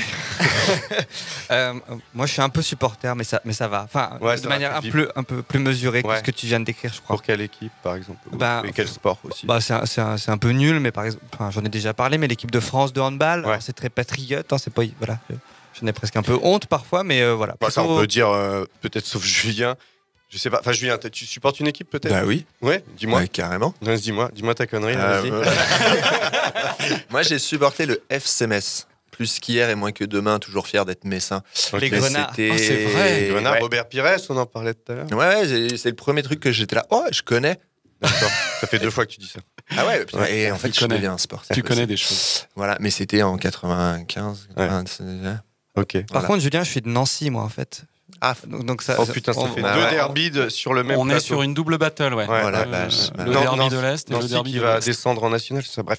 Et du coup, Pour finir, sur le côté France, patriote et tout ça, je pense qu'on est quand même plus ou moins tous... Enfin, moi, je sais que j'en ai pas parlé là, mais le supporterisme au niveau... dès que c'est les Bleus, quel que soit le sport, c'est marrant parce que le curling, n'importe quoi, la fléchette, je suis derrière eux, quoi. Enfin, si je suis le match, quoi. Ouais. Alors moi, j'aurais une théorie là-dessus, si tu me permets d'intervenir dans ta chronique. Ok. Alors c'est juste que je me dis que par exemple, les Jeux Olympiques dans la Grèce antique ont été créés pour faire que finalement la guerre qui se passait réellement entre les cités, eh bien, elle se passe sur le terrain du sport. Ouais. Donc peut-être qu'il y aurait une façon de vivre certains antagonismes de manière moins violente que la guerre. C'est peut-être finalement une bonne chose. Ah bah grave. Moi, je ne le mets même pas au niveau de théorie, mais j'entends. Hein, mais c'est vrai que c'est sûr, le foot en particulier, ou le rugby, des gros sports comme ça. Ouais. Mais pour autant, où il y a fond du sport, là, il y a quand même la guerre aujourd'hui. Du coup, ça marche pas, votre théorie. C'est con. Et peut-être qu'il y en aurait plus s'il n'y avait pas le sport. Ah ouais, peut-être. Ouais. Ah ouais, c'est pas con. En tout cas, j'ai trouvé ça assez touchant, la manière dont tu en parlais, Flo. Alors, touchant et... triste aussi, par moment. Non, c'est juste, je trouvais que tu en parlais presque, on a l'impression comme d'un enfant. Oh, le Stade Rennais, on a l'impression que c'est un peu ton enfant, c'est le plus beau. Bah, c'est rigolo. J'ai pas d'enfant, mais je trouve que ça rapproche ça de paroles que je peux entendre de parents où le manque d'objectivité. Ouais, il y a vraiment quelque chose comme ça. On a l'impression, enfin, c'est pas choisi, c'est comme ça. Il y a quelque chose qui se. Bah, ma famille du bassin rennais, je pense qu'il y a ça aussi, il y a un côté très familial. Oui. Dans le fait de supporter une équipe. Voilà. Ouais. Il y a vraiment un truc de génération en génération. Oui, je pense qu'on choisit pas son supporterisme. Bien sûr. On tombe dedans. Ouais. On le subit. Peut-être même. Ouais. Café philo, peut-être. Mais après, il y a quelque chose. Alban et moi, donc, on vient de Guingamp. Alors, on n'est pas très supporters, je pense, tous les deux. Mais on a toujours un regard. Ouais. Moi, je sais que j'ai toujours un petit regard sur le classement. Sur le classement de la Ligue 2. Pour le coup. Ouais. Je ne le regarde que pour voir qui est potentiellement va monter en Ligue 1. Je parle de football. Ouais. Et où est placé Guingamp. Je pense que s'il n'y avait pas Guingamp, je ne regarderais pas. Ouais, mais oui. Alors que par ailleurs, quand on a grandi à Guingamp, qui est une bourgade qui est tournée uniquement vers le foot, c'est quelque chose qu'on regrettait à l'adolescence, même en étant nous-mêmes footeux. Oui, finalement, le recul a peut-être nourri notre supporterisme, le fait d'être parti de la ville, paradoxalement, c'est vrai. Oui, et aussi parce qu'il est peut-être comme le tien, un peu... nostalgique. Ouais, et puis souterrain aussi. Ouais, on fait pas partie du... Tu l'exposes pas forcément. Mais les supporters qui s'exposent, justement, qui exposent leur supporterisme, c'est comme ça qu'on dit, est-ce que c'est quand même plus développé dans le foot, non, que dans d'autres sports, j'ai l'impression. Rugby, je pense, dans le sud, quand même. Ouais. C'est les deux gros sports au niveau des supporters, je pense. Mais c'est vrai que c'est un des rares sports où les gens affichent ça, même quand il n'y a pas un événement en lien... Oui, c'est ça, et puis c'est presque culturel. Le foot, en particulier, on en a beaucoup parlé aujourd'hui, mais c'est culturel, ouais. Donc il y a un lien au-delà du match. Quand tu vois les ultras, il y en a, ils regardent même pas le match. Ils sont là, c'est aussi des groupes de gens, des assos qui font plein de choses, voire même c'est très limite parce qu'il y a beaucoup d'ultras qui sont un peu très à droite. Et du coup, c'est au-delà du foot en fait, tout ça, même ce qui se passe dans le stade et tout ça, quoi. Ça, il suffit d'aller au stade pour s'en apercevoir. Celui qui fait chanter le cop, généralement, il passe son match, dos au match. Ouais. Bon, généralement torse nu, ça je comprends toujours pas pourquoi. Et il a chaud. Et il a très chaud parce qu'il fait chanter tout le monde, mais il ne regarde quasiment pas le match. Ouais. Alors moi, j'aurais une question sur le supporterisme que je me pose et que je vais vous poser. C'est lorsqu'un club coupe toutes ses racines avec le territoire dans lequel il évolue. Alors je pense au PSG, qui quand même est passé sous bannière qatari, et donc on voit plus trop le lien avec l'Île-de-France. Il y a de moins en moins de joueurs qui viennent de l'Île-de-France. Alors est-ce qu'un supporter peut rester supporter, même s'il y a cette coupure avec l'ancrage local? C'est une question que je me pose. Il y a à Manchester United, quand ça a été racheté par les Américains, par un fonds de pension, un truc comme ça, énorme américain, ils ont créé un autre petit club à côté, et il y a plein de supporters qui sont barrés dans ce club-là. Ouais. Pour pas, je crois qu'à Paris, il y a un truc un peu pareil, mais c'est moins gros qu'à Manchester. Mais oui, évidemment, la question se pose. C'est quand si on mène une réflexion sur sa manière de supporter, parce qu'on supporte aussi justement parfois juste par réflexe, par habitude, Puis Paris, c'est quand même une ville internationale pour le coup. Ouais. C'est un peu comme l'Inter de Milan, c'est mis carrément dans le nom du truc, c'est international, quoi. Ouais, mais t'as l'exemple de Marseille, par exemple, où il y a plein de gens en France qui sont supporters ou supportrices de l'OM, alors qu'ils ont aucune espèce de racine. De Marseille, quoi. A priori, en banlieue parisienne, c'est moite-moite entre les supporters. Il y en a beaucoup de supporters de Marseille. Ouais. Partout. Je sais pas, c'est vrai qu'il y a un truc. Il y a eu Lyon aussi, quand ils ont été beaucoup champions de France. T'as des mecs qui disent, moi je suis pour Lyon, ils n'ont jamais mis le pied à Lyon. T'as à Monaco, il y a des équipes comme ça. Tu vas pas trouver de supporters du Stade Rennais, à part s'ils viennent de Rennes de base. Mais en France, enfin, je veux dire, hors le bassin rennais, quoi. C'est vrai, quelle drôle d'idée. Mais non, mais il y en a, mais ils sont pas supporters du Stade Rennais parce qu'ils ont kiffé devant les matchs, quoi. C'est ce que je veux dire. Après, Marseille, je sais pas si ça correspond pas aussi à l'époque de Jean-Pierre Papin. Julien, tu connais Jean-Pierre Papin? AP1. Ah ouais, carrément. Merci de me réveiller parce que là, j'étais en train de... Mais après, on pourrait poser la question de pourquoi on supporte pas aussi, quoi. Faudrait l'aborder dans ce thème-là, je pense. Ça m'intéresse vachement plus. N'empêche qu'il y a un sentiment d'appartenance. Je pense que les gens ont besoin d'appartenir parfois à quelque chose. Moi, je me dis vraiment, je l'ai pas mis dans la chronique, mais quand on perd et que je nous ai trouvé nuls ou quoi, déjà je dis honte, comme si j'étais sur le terrain. Ah, ça j'adore. Ça j'adore. Et quand ils perdent, je veux dire ils maintenant. Quand ils perdent, j'ai vraiment une sensation le lundi, tu vois, que je joue au boulot et tout ça, que je me dis tous les gens se disent que Rennes est nul en fait. Que la région. Non, mais ça, je me livre. Voilà. Et quand c'est l'inverse, je me dis, c'est trop bien. Tu sais, je suis là en train de conduire dans la région rennaise, je me dis, c'est trop bien d'habiter là, on vient de gagner contre Clermont. Il y a des psychologues du côté de Brin, de c'est juste je me dis pas vraiment ça, c'est une sensation. Ouais, c'est une sensation. Genre, putain, la vie est belle de vivre ici parce qu'on est fort au foot. Mais tu le ressens dans ton corps, en fait, c'est ce que tu dis. C'est ridicule, mais je le ressens. Mais j'ai l'impression qu'il décrit vraiment un premier amour, quoi. C'est-à-dire qu'il a rencontré quelqu'un et la vie est merveilleuse et le ciel est bleu et le vent est doux et que, par contre, si ça marche plus, c'est fini, tu vois. C'est horrible. Mais oui, c'est un peu ça. Enfoiré. Non, mais je fais pas. Moi, je trouve ça assez touchant.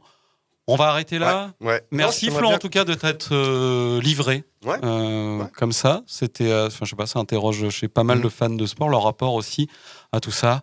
Et puis, bon, c'est la fin du match. On va pouvoir enfin passer à l'essentiel dans le sport.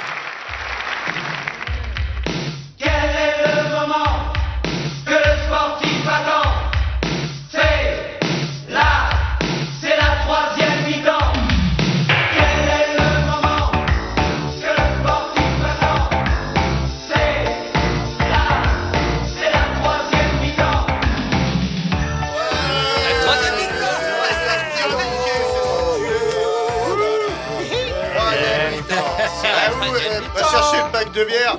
Alors là, il a pas vieilli, hein, ce tube de Thierry Roland. Il était déjà ringard au moment de sa sortie, mais là, c'est... On est parti pour une belle troisième mi-temps. Alors, vous l'avez entendu à plusieurs reprises pendant l'émission. La troisième mi-temps va être animée par notre trublion, Julien. Julien, c'est à toi. C'est pour moi, c'est la chronique finale. Ouais, c'est moi le coco du groupe, le Cotarep. Voilà, donc moi j'ai un petit jeu à vous proposer, un petit quiz sport ou pas sport. Alors juste comme ça, là c'est dégustation du début, l'ornithorynque du sport, si je vous parle de ça. Des poteaux de rugby, un gardien de foot en dessous, un ballon rond, des passes en manchette de volley, des dribbles comme au basket. Et oui, c'est bien un sport, c'est... Le football gaélique. Le football gaélique, voilà. Je trouvais... Le Quidditch, je crois. C'est à peu près pareil, ça vient du même endroit. C'est ça. Voilà, comme intro, moi je trouvais ça très très bien pour dire un petit peu le niveau que je peux apporter dans cette émission. Donc, j'essaye de lire en fait, mais c'est écrit en tout petit, j'ai rayé les trucs, c'est le bordel. C'est la troisième mi-temps. C'est la troisième mi-temps. Et pas oublier que j'ai bu pour écrire cette chronique. Les règles. Je vous fais une petite description. Vous vous taisez, vous me laissez parler, quoi.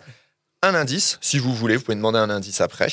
Et les réponses, sport, pas sport. Voilà. Et puis moi, je dis si c'est sport ou pas sport. C'est moi qui dis. Il faut qu'on détermine si ce que tu nous proposes est un vrai sport ou non. Ouais, c'est ça. C'est un petit peu comme l'ornithorynque du sport. Ah oui, d'accord. Ouais, okay. Voilà. Ah oui. Alors attention. Le premier. Des compétitions qui peuvent regrouper des centaines de joueurs, généralement répartis en équipes de 10 joueurs. Une carcasse d'animal décapité est lancée sur le sol au milieu d'un cercle de cavaliers. Au signal, les cavaliers se ruent sur la carcasse, tentent de la ramasser. Le cavalier muni de la carcasse doit galoper au milieu d'adversaires armés de fouets pour marquer un but, souvent situé à plus de 2 km. Alors, sport ou pas sport ? Sport. Wow. Pas sport, moi, je dirais. Allez, il faut demander l'indice. Le jeu de l'attrape-chèvre, ça s'appelle. Sport. Le pose caché. Ouais, voilà. L'Afghanistan, ouais. C'est ça. C'est l'ancêtre de plein de trucs. Ah ouais, j'étais tombé là-dessus en cherchant le horseball. Et du coup, voilà, l'horseball, un sport qui vient de là. Ensuite, ouais. Okay. J'avais pas prévu ces transitions, il faut que je lise ce qu'il y a écrit. Là, c'est mal écrit. C'est toi qui as écrit ta chronique ou pas? Non, c'est ma fille. Ah ouais. Là, c'est un sport d'équipe, cette fois. Non, tout à l'heure aussi. Ça se joue en apnée, au fond d'une piscine. Le jeu oppose 2 équipes pendant 2 mi-temps de 15 minutes en général. Mais je pense que ça doit dépendre surtout de l'apnée de chacun. Le but du jeu, c'est de progresser en apnée, en poussant et en passant le palais à l'aide d'une crosse spécifique afin de le faire entrer dans le but adverse. Oui, sport. Ouais, sport ou pas sport? Sport. Ouais, plutôt hockey subaquatique. Ah ouais, mais son vrai nom. Le hockey subaquatique. Le hockey subaquatique. Oui, c'est ça. Non, ça s'appelle l'octopus. Octopus. Ah ouais. Octopus. Comme le docteur Octopus. Ouais, il doit y avoir un jeu de mots, et oui, la traduction, c'est le hockey aquatique. Là, ils sont balèzes. Je savais pas, et c'est comme la référence de tout à l'heure, il y en a dans les jambes et dans la tête, là, autour de la table. La classe. Une discipline qui apparaît dans les années 2000 avec la diffusion massive et à petit prix d'Overboard. Avant son officialisation et sa réglementation via la création d'une fédération urbaine internationale, ça sent la page Wikipédia. Cette pratique servait surtout à régler des différends entre gangs rivaux dans les banlieues. Chaque gang présente son challenger, les chaussures étaient attachées à la planche, les mains liées dans le dos, et sur un terrain d'environ 50 mètres carrés, c'est un parking, il se faisait la course et essayait de faire chuter l'autre à l'aide d'un coup d'épaule ou d'un coup de roue. Le dernier à rester debout remporte la manche. Ah oui, j'avoue. Pas sport. Moi, je dirais pas sport. Non, pas sport. Ça s'appelle le rodéo nocturne en parking couvert. C'est pas un sport. Il y a une fédération. Il y a une fédération. Mais oui, je te l'ai dit, c'est la fédération urbaine internationale. Ouais, vous êtes trop balèze. C'est ce qui paraissait plus écrit internet en plus. Maintenant, pour commencer, il faut se trouver un nom qui fait peur, genre Fafouille l'embrouille, Beyoncé ou Téton flingueur. Ensuite, pour pouvoir inscrire des points, un jammer doit avoir réalisé son initial pass, c'est-à-dire avoir dépassé le bloqueur le plus situé en avant dans la zone d'engagement. Il inscrit alors un point pour son équipe pour chaque bloqueur adverse qu'il parvient à passer légalement après cet initial pass. Et si un bloqueur est en dehors du jeu au moment où le jammer adverse passe, le dernier récolte automatiquement un point. Chaque passage de jammer à travers le pack lui permet de récolter un maximum de 4 points pour son équipe. Les 2 équipes qui s'affrontent sont dans un ring sur patin à roulettes. Sport. Oui, sport. Si, oui, c'est sport. Ah oui, c'est avec les filles, là, qui tournent en rond. Ouais, Bliss, un très bon film pour Monsieur Culture. Et oui, le roller derby. Ouais, je trouvais ça juste super drôle, la description, j'ai rien compris de ce que je lis. Et allez voir la série, si vous l'avez pas vue, de Derby Girl, qui est hyper, enfin, moi je trouve très très drôle, avec une trame roller derby qui est géniale. Voilà. Yes. Des compétitions de ce sport sont organisées clandestinement aux 4 coins du monde. Les règles pour faire valider l'événement, avoir 4 angles de vue différents. Donc souvent les 4 juges utilisent des petites caméras embarquées style GoPro ou téléphone portable. La compétition se déroule dans un métro avec une affluence conséquente. Les heures de pointe sont évitées car il n'y a plus de place pour les mouvements d'amplitude. Chaque compétiteur a 45 secondes pour enchaîner le plus de figures artistiques possible. Mon top 3 des figures, le roller pool, c'est 3 tours autour d'un axe fixe. Le over the rainbow, un saut carpé par-dessus une banquette assise. Et le crawling down, une glissade lors d'un arrêt brutal de la rame. Moi, je dirais sport. Pas sport. Ah ouais? Moi, je dirais pas sport. Ça s'appelle le Subway Gym. Non. Ça existe vraiment? C'est pas gym, comme c'est gym, mais avec mon accent. Non, c'est moi qui l'ai inventé. Alors maintenant, c'est un sport qui est né au Japon. C'est un sport insolite qui nécessite 2 énormes équipes d'environ 150 personnes. La moitié de l'équipe en défense, l'autre en attaque. Le but du jeu est de réussir à faire tomber perpendiculairement ou au plus bas que 30 degrés par rapport au sol, le poteau de l'équipe adverse. Ainsi, ce jeu mène à un spectacle du style roi de la montagne magnifique. Sport. Pas sport. Ouais. Le beau Taoshi. Ouais. Non, c'est un vrai sport. C'est les universités. Je l'ai dit, c'est né au Japon, c'est un sport, je vous l'ai dit au début, c'est un indice. Ça fait attentif. Des vidéos sur YouTube, c'est hallucinant. C'est des équipes de combien contre combien? 150. Contre 150? Ouais. Contre 2. Là, Toi, t'es tout seul à tenir ton poteau, puis t'en as 150 qui te foncent dessus. C'est les universités, Attention. Jérôme Gaillard déjà avoir 11 joueurs le dimanche pour faire un fou. Les règles et le déroulé de ce sport sont assez simples. 2 adversaires se font face, ils s'attrapent mutuellement les tétons et pincent au top départ de l'arbitre. Sont autorisés les crashing, écrasés de pouces phalanges, les rolling, mouvement de rotation avec le poignet, et les pulling, tirage en extension du téton. Et cela se poursuit jusqu'à l'abandon d'un des participants. C'est un sport qu'il n'y a que toi et un de tes potes qui On y a joué ensemble, ça. Non, pas sport. Ouais, mais on n'a toujours pas réussi à avoir l'officialisation de la Fédé. Ouais, c'était le Titi Twister. Voilà, maintenant passeport. Sport de raquette vietnamien qui se pratique en terrain couvert, dimension 5x12. Filet 1m20 de hauteur, le même que pour le bouki. En simple ou en double, 2 raquettes par joueur. Les arbitres lancent 2 ballons de baudruche de chaque côté du filet. Chaque balle qui touche le sol fera marquer 1 point. Les arbitres attendent qu'il n'y ait plus de balle en jeu avant d'en relancer. Pénalité, 2 points pour chaque balle éclatée, en marchant dessus ou lors d'un smash trop violent. Possibilité de reprise de la balle plusieurs fois de suite en solo pour avancer ou lors de passes avec son adversaire. Interdiction par contre de porter la balle coincée entre les 2 raquettes et de s'approcher comme ça du filet. Ça se joue en 2-7 vainqueurs de 9 points. Passeport, les détails des 9 points. C'est hyper bien fait, mais c'est pas un sport. On fait pas des sets de 9 points, c'est pas possible. Ben, c'est la règle de ce sport. Ça s'appelle le Baudruche Bintan. Alors là, ce nouveau sport, c'est un mélange divin entre le soccer et la folie. En fait, le soccer, c'est le football, en fait, pour celles et ceux qui ne connaissent pas. Ouais, moi j'ai vécu aux États-Unis, c'est pour ça que j'étais super bon sur le basket. Ouais. Donc en fait, le but, c'est de botter le ballon et de faire des points en le lançant dans le but adverse. Bon, jusque-là, c'est pas très original, la partie se déroule sur un terrain boueux. Il est possible de faire tomber son adversaire. Pour augmenter le plaisir, si vous faites tomber un adversaire de manière trop brutale, un petit bisou sur la blessure et on continue le jeu avec un sac sur la tête pendant 1 minute seulement. Passeport. Et je l'ai trouvé sur 3 sites différents. C'est sûrement la même source à chaque fois, mais ici, ça s'appelle le Swamp Soccer. C'est vraiment un sport, quoi. Je vois pas en quoi ça consiste. Vraiment, faut faire un bisou, c'est dans la règle. Mais non, mais c'est si tu fais tomber quelqu'un et que tu lui fais mal, tu dois faire un bisou et t'as un sac en pénalité. Mais le but du jeu, c'est de marquer des buts. Ah, c'était pas. Ok, d'accord. Ouais, c'est. Ce serait bien qu'on essaye tous ces sports, quand même, pour se rendre compte vraiment. Le prochain, là, il faut aller en Australie. Chaque année, au printemps, les crabes rouges de l'espèce Gercarchoidea natalis, le crabe rouge, quoi, envahissent l'île Christmas, une île au large de l'Australie, située dans l'océan Indien. Ces crabes terrestres, qui vivent habituellement cachés dans les forêts, migrent vers la mer pour se reproduire, traversant les routes et les habitations afin de se regrouper sur les plages de l'île. C'est au moment de cette migration qu'a lieu les différentes épreuves de ce quadriathlon naturiste. Première épreuve, traverser... Non, mais je me suis trompé, il y a écrit naturaliste en fait. C'est pas pareil. Ouais. Alors, première épreuve, traversée nocturne sans éclairage et sans chaussures d'une plage. Un abandon synonyme de disqualification. Deuxième épreuve, chasse aux différents spécimens marqués l'année précédente. Il y a un point de peinture qui est apposé sur les crabes par les organisateurs. Et il faut trouver un spécimen pour accéder à la manche suivante. Et la troisième manche, c'est un lancer le plus loin dans la mer du spécimen récolté. Ouais. J'en profiterai pour mettre en lien la pétition lancée par Greenpeace L214 et Woodbush Australia pour mettre fin à cette discipline. Donc c'est un sport. Non, pas sport. Donc c'est pas sport. Non, c'est pas The Red Crab Race. C'est vrai. C'est un sport. Non, c'est pas un sport, c'est moi qui l'ai inventé. C'est classe. C'est ça. Trop cool. Je peux vous raconter l'histoire de l'ornithorynque si vous voulez. Merci. Ah oui. Ah bah oui. Ouais, c'est un conte. Ça se passe il y a très longtemps. Dans les temps immémoriaux. Bien. Merci Julien pour ce sport ou pas sport. Merci. On espère te réécouter. C'était du sport pour moi cette émission. Ouais. Oh là là, bah ouais. On était très contents de t'avoir avec nous. Donc on vient d'écouter Julien et ses sports ou pas sport. Avant, on a écouté Flo qui s'est confié sur son côté supporter. Alban nous a présenté avec brio la démocratie corinthienne.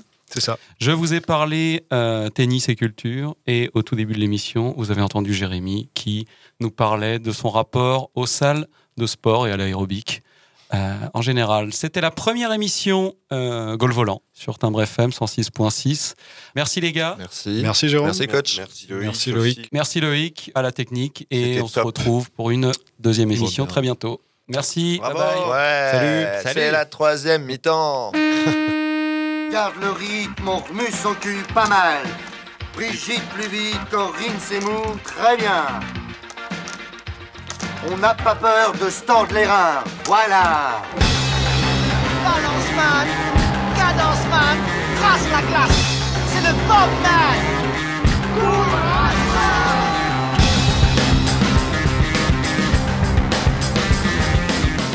Allez, bouge-toi le cul. Allez, va chercher, grouille-toi. Là! Mais ne courez pas comme des cons!